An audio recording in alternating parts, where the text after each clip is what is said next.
No one ever suspected the silent twins in the back row.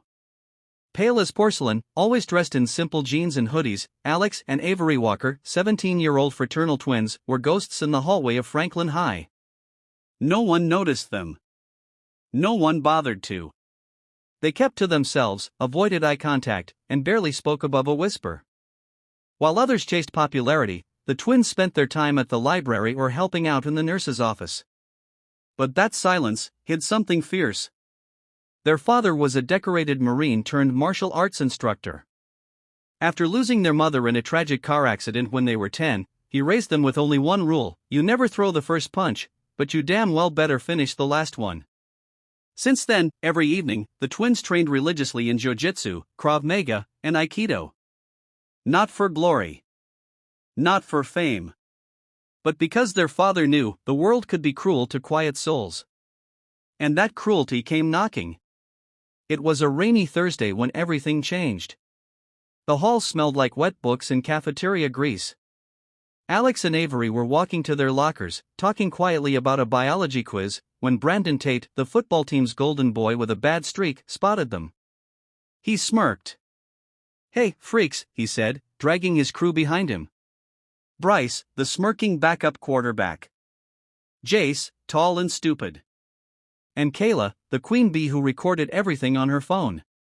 The twins ignored them, trying to keep walking. But Brandon stepped in front of them. "You two ever smile? Or do you just whisper creepy stuff in corners?" he taunted. Avery looked away, clutching her books tighter. Alex gently reached out to touch her arm. A signal. Don't engage. But Brandon didn't back off. He shoved Alex against the locker with a loud clang and laughed. "Oops. Sorry. You that fragile?" A crowd was forming. Phones came out. Whispers rippled through the hallway. Avery stepped forward, calm but unshaking. "Please move." Brandon turned to her.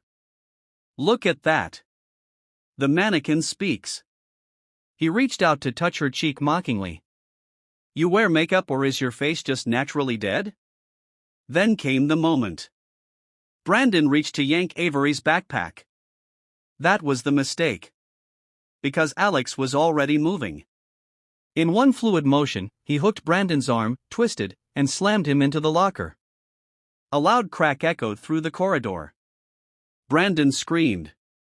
His shoulder dislocated. Bryce lunged forward in anger, but Avery ducked and swept his legs from under him, then planted a knee against his spine before he could get up. Jace hesitated, but Alex turned to him, gaze cold. "You sure you want to try?" Jace froze. Kayla gasped, still recording, until Avery turned, snatched the phone from her hands, and calmly deleted the video. "You don't get to film our pain," she said softly. Teachers came running seconds later, but the twins had already stepped back, hands up, calm and composed. Everyone expected them to be suspended. Expelled, even. But after a thorough investigation, the truth surfaced: Brandon and his crew had bullied dozens of students before. They'd always gotten away with it, because no one fought back. No one, until now. The administration let the twins go with a warning, but something shifted in that school. Word spread fast. The ghost twins weren't victims.